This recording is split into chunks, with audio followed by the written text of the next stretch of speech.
Good afternoon, I'm Mark Summers and you're watching Q News. During this special coverage, we bring you special in-depth coverage of escalating flashpoints shaking the region. In Gaza, Israeli airstrikes continue to pound civilian areas as ceasefire talks stall and hunger-driven protests erupt amid a worsening humanitarian crisis. Meanwhile, in Syria, Israeli military action has drawn sharp international condemnation, with Arab states and the UN denouncing repeated strikes as violations of sovereignty and international law. As US authorities urge all Americans to leave Syria immediately, tensions deepen across both fronts.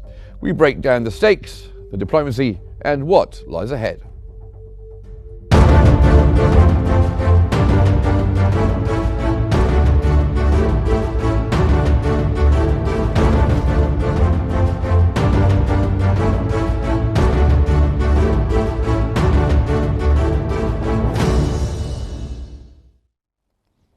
Welcome to the program. The US State Department has issued a Level 4 travel advisory urging all Americans to avoid Syria and leave immediately. In a statement posted on X, the State Department cited ongoing conflict as the reason for maintaining the highest level warning. It called on American citizens in Syria to depart without delay and, if unable, to seek the safest possible location. The advisory reflects persistent security threats from armed conflict, terrorism, and limited consular support in the country.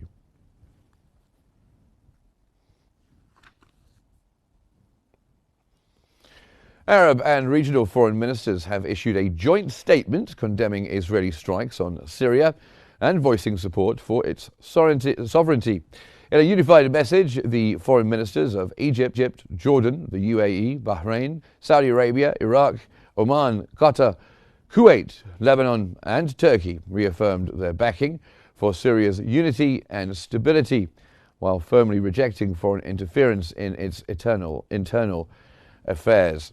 The statement denounced repeated Israeli attacks on Syrian territory as blatant violations of international law and an assault on Syrian sovereignty. The ministers warned these actions threaten Syria's territorial integrity and obstruct efforts to rebuild the country in line with the aspirations of its people.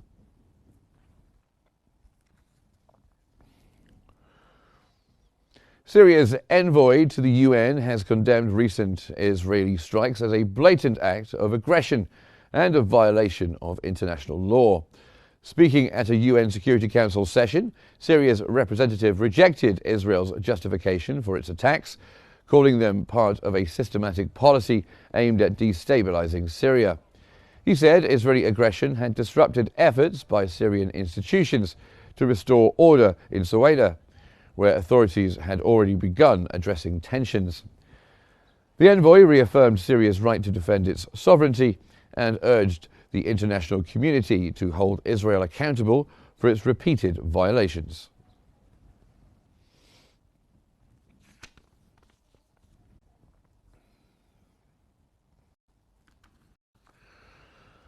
Saudi Foreign Minister Prince Faisal bin Farhan bin Abdullah reiterated the kingdom's condemnation of the repeated Zionist attacks on Syrian territory, stressing Riyadh's rejection of any interference in Syria's internal affairs.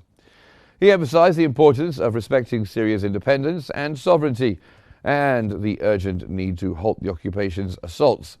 The minister also underscored the necessity of supporting the Syrian government's efforts to restore security and the rule of law across the entire country in a way that preserves Syria's unity and strengthens civil peace.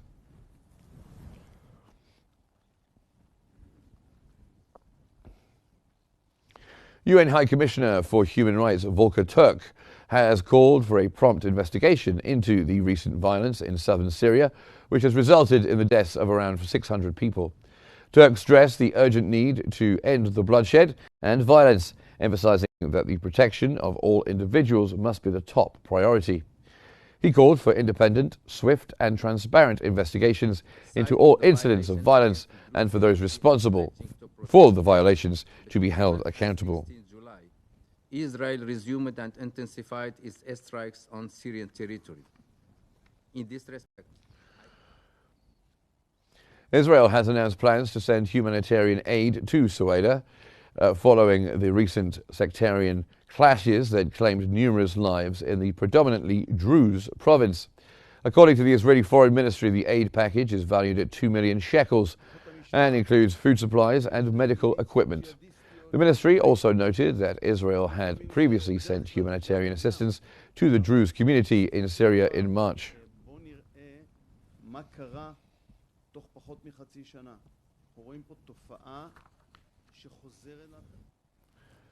And now we're joined from Cairo by the researcher in international regional affairs, Hani El-Jubair. Thank you very much for being there with us. So how does Israel rather justify its airstrikes on Syria, particularly at a time when the US is warning its citizens to leave the country due to the rising instability? Hello, Mr. Mark, and hello, audience. Greeting to my audience. I think this is the time Israel can change the demographics and photographics of the area in South Syria. Syria has become between the heart between Sueda and Israel, which was exploited by Israel to urge Bedouins and Jews to destabilize the area, to spread rumors of sectarianism and dismantle Syrian Sueda ethnically. This is as planned by Israel since October 7th, when they used to front Israeli Syrian resistance to have a grip over Syria, and therefore, after the collapsing of Iranian invade or Iranian existence in Syria, with Assad's regime falling, Israel starts to walk or to move on depending on the current situation. Okay.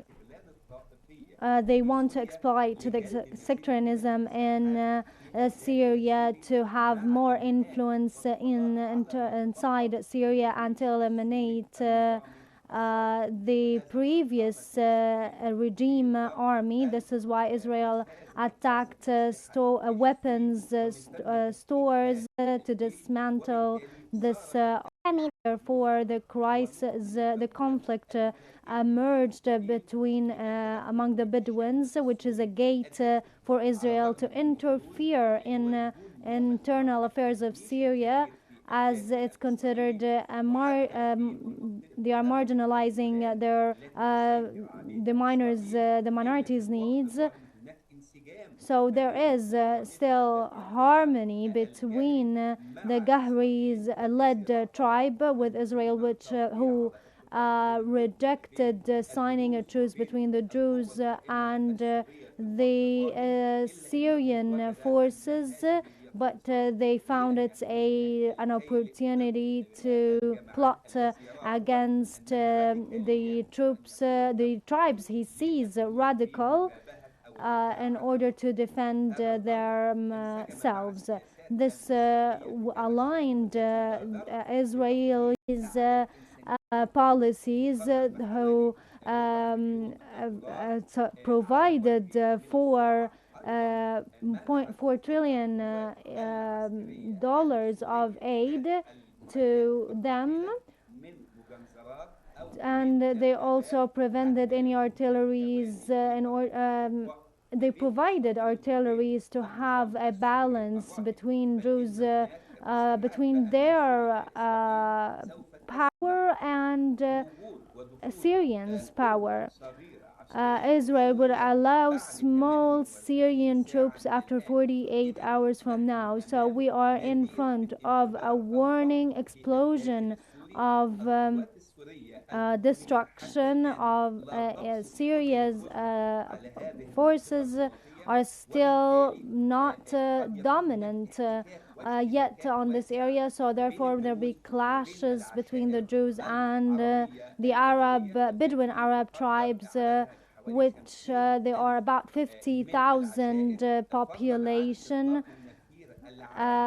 in addition to the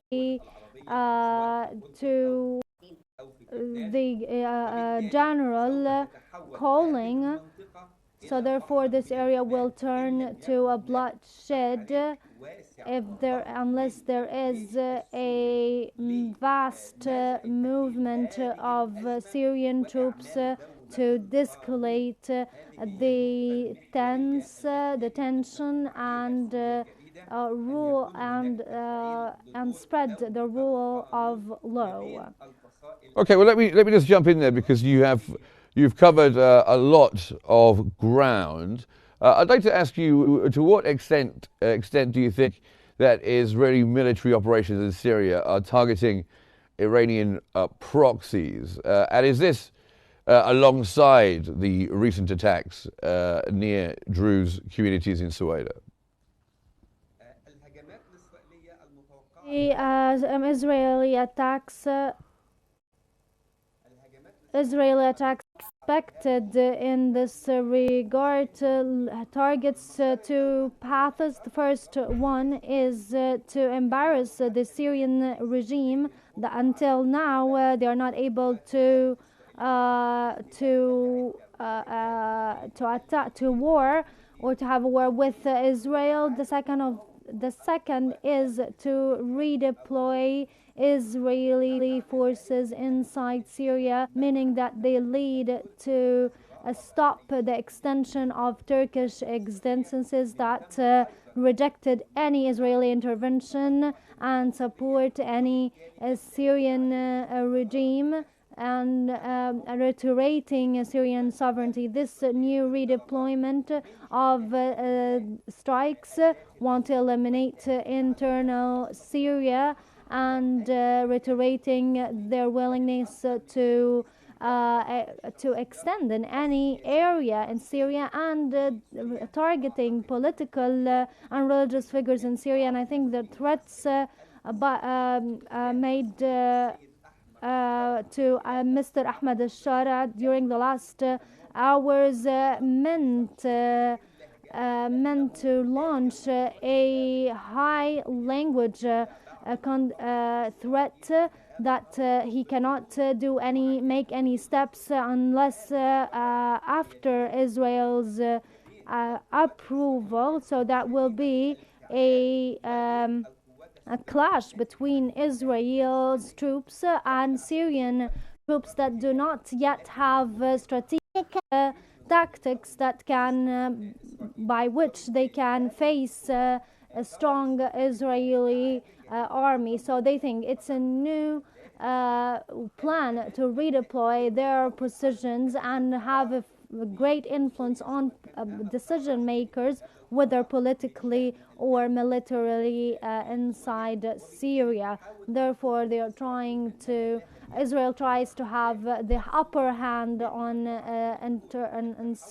Syria, which hinders the democratic growth we wanted to witness, and therefore undermining ethnical minorities in Syria. So if this a shift of policies, there will be a dramatic shift in Turkish and Druze minorities inside Syria, in addition to the return of the Alawi's existence in Syria by exploiting the chaos inside Syria. Unless there is a strong support from the current system, and a great support and a great undermining from the U.S. over the Israel, because they are the only state which has the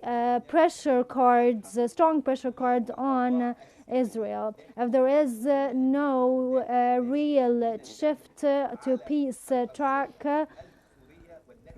that I think if there is chaos, Syria will turn to a blood river leading eventually to dismantle Syria into small states that can have autonomy inside Syria, meaning that Syria will be a victim of polarization for many parties, or which influences greatly the balanced geopolitical nature of this region, which affects the balance power in the neighboring for the neighboring countries. Well, you mentioned neighboring countries there. I just wanted to mention that there's been strong regional condemnation from Arab and neighboring countries. Israel risking broader diplomatic fallout once again. But is that something that Israel really cares about?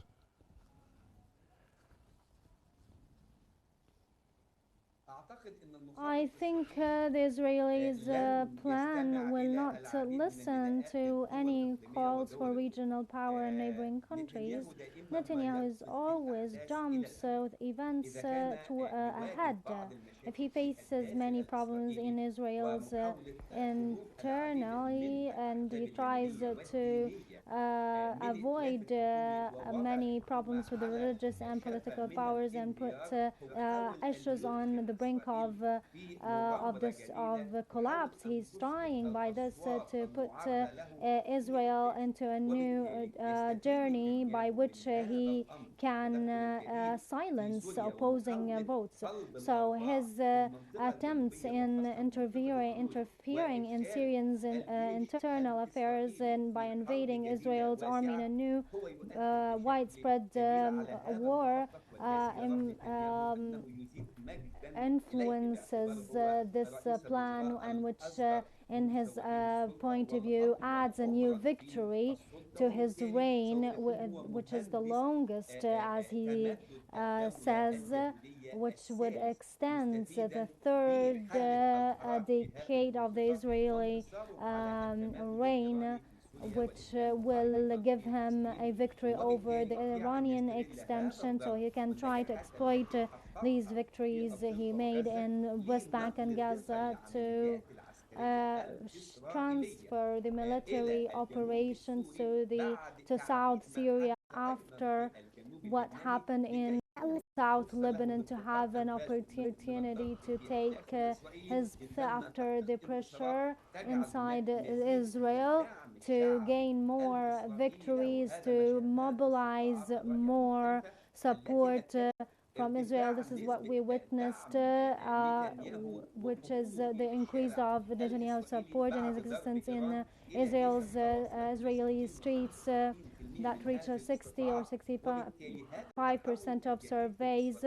So this new shift of Israeli strategies to exist on Syrian ground and gain more Syrian demographics and access to Israel is a victory for Israel at this time, exploiting the Syrian disability witnessed currently because of the multilateral parties. The current regime doesn't find a widespread public support, so there is behind curtains movements is exploits to expand and redeploy Jewish community and violating Geneva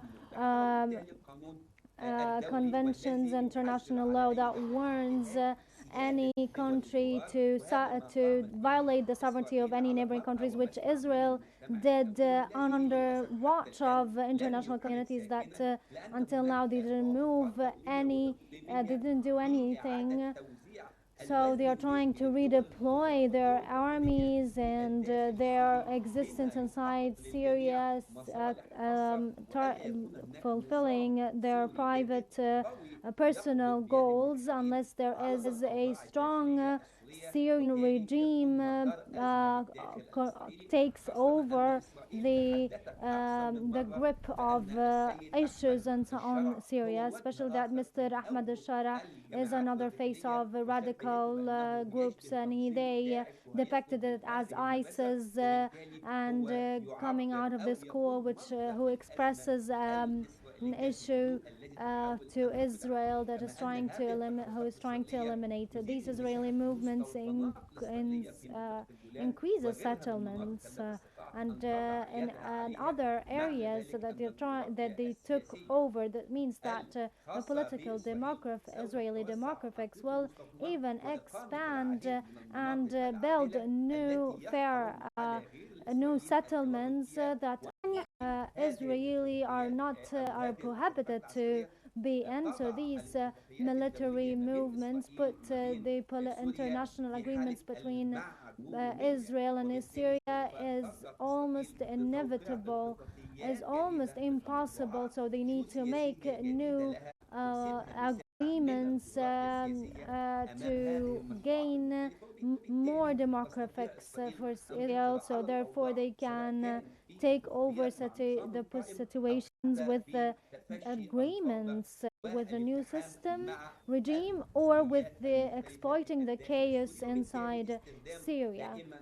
Therefore they are always using the cane and the carrot, always the stick and carrot, and unless they undermine the urge the minorities by using the religious urge to push for a civil war, unless there is a sovereignty for the regime over Syria. And like what happened in Lebanon, and in regards to the plan or the map, which is the Levantine map presented by Netanyahu in his last visit to the White House, meaning that there is no any divisions in between. So this is a type of security liquidation that Israel can exploit in controlling or putting in having an upper hand in this area. Well, thank you very much indeed for joining us here on Q News. Hani Al-Gamal, who is a researcher in international and regional affairs. Thank you very much indeed. Now, Gaza, a densely populated strip of land long scarred by conflict, is once again at the heart of a deepening crisis. As the violence intensifies, civilian lives are being shattered, neighborhoods destroyed, and access to basic necessities vanishing. Let's take a closer look at the human cost and the broader implications of this unfolding tragedy.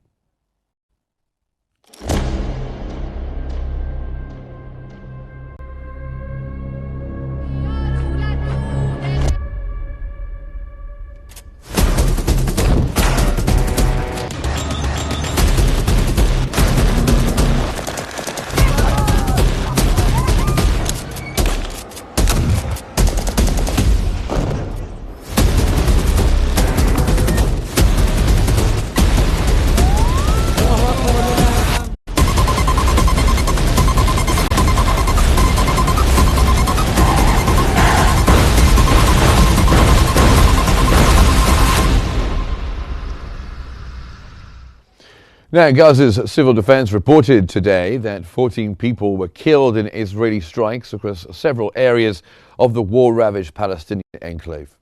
The agency stated that the early morning hours saw airstrikes, artillery shelling and gunfire by Israeli forces targeting areas north of Qnews in the southern part of the Gaza Strip.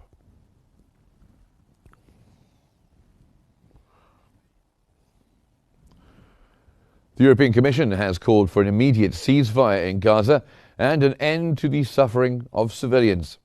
This statement marks a clear appeal from the Commission to halt the ongoing fighting in the Gaza Strip and to alleviate the escalating humanitarian crisis faced by Palestinian civilians. It also stressed the urgent need to ensure unrestricted access for humanitarian aid.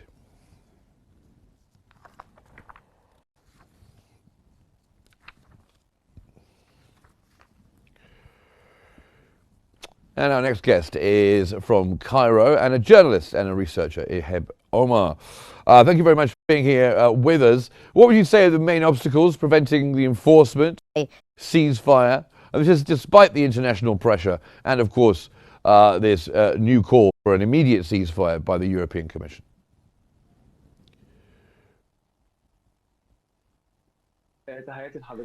Greetings to you and to the audience. We are in front of a chaos and the discussion meetings have been held in many countries, but in addition to warm and visits Netanyahu paves to White Office and with Trump and despite all of these meetings that do not lead to any real agreements, they are just telling media that there is a soon agreement, but there is nothing in ground. The contrary is the truth. Israel wants to build a Nazi detaining camp on Rafah, Egyptian Rafah, and they want to mobilize 5 governorates in Gaza and squeeze it into one governorate, which is south of Gaza. So therefore Israel is still resuming its hostility, its craziness, its conducting its crimes, and Trump is only announcing protocol and protocols and just announcing sonar's agreements looming for a month now. Therefore, he also only described Iranian strike as strategic deception. He only lies and lies so everyone can believe them. In my discussion, the truth until now is not looming as alleged by Trump to be honest, Hamas had made more than one compromise, but they only Trump only tried to be the only victorious party. They're trying to push Palestinians towards the south and in the Egyptian governorate of Rafah to try to have a final attempt to enforce the displacement of Palestinians outside Gaza Strip. Well, let's just talk about military tactics. We've only got a very short amount of time left, so if you could be brief, that would be great. They're using Apache helicopters and very strong artillery in densely populated areas. Does this align at all with international humanitarian law? There is nothing Israel does aligns with international humanitarian law or anything at all. In Gaza Strip, there is no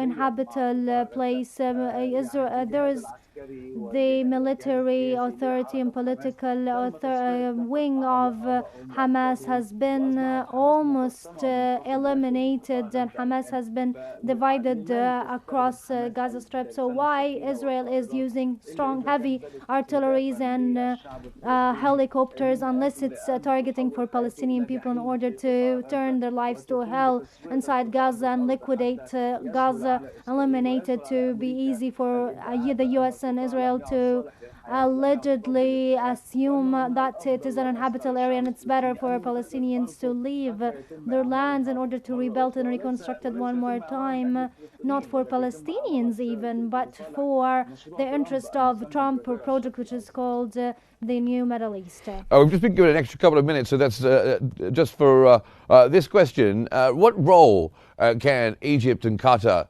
and the United States realistically play in advancing the proposed 60-day ceasefire? And why has it failed so far? Egypt is the only reality and only truth, unless that everyone plays on it for its interest and regional projects and international agendas. We cannot think that the previous efforts are failure because they're still ongoing. So therefore, we are still waiting the results of these efforts. First of all, then we can assess their failure or success.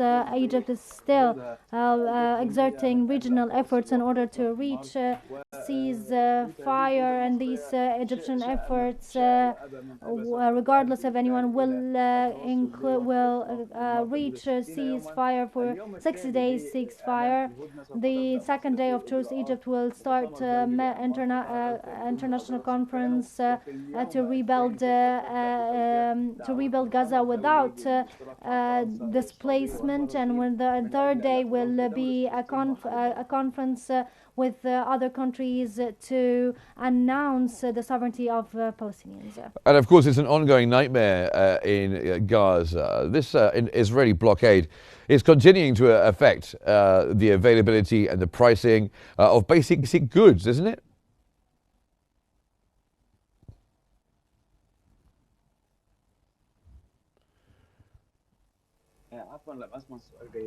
I didn't hear the question clearly. Can you repeat? Yes, of course. The blockade, the ongoing blockade by Israel of Gaza, and the effect that it's having on the availability and pricing of basic goods. That's what I was talking about. Is there a mechanism that we can use to address the crisis? I imagine there is a place inside in this world, which is a Gaza Strip, with the size of the U.S. state. Israel is besieging for more than 2 years, and we are almost completing the third year where these the human rights advocates, where they are fighters, U.S. fighters are engaging in destroying Palestinians who are trying to get a piece of bread. I hope international community continues its pressure on the U.S. and on Israel to restore life in Gaza and to open corridors and to allow humanitarian access to Palestinians, because all visions, U.S. and Israeli visions, failed and had criminal targets in order to eliminate Palestinians and weaponize hunger, health, and depriving Palestinians from their simplest or basic needs of water and food. So I hope Egyptians' effort succeed in to reaching a ceasefire. Well, thank you very much indeed for joining us here on Q News. You have Omar, a journalist and researcher, joining us from Cairo. Thank you very much. And we'll continue to keep a close eye on the situation in Syria and the situation in Gaza as well, of course. And if you'd like more news, you can go to our social media platforms and use the handle @QNewsEGY. Thanks for watching this special coverage. Good night.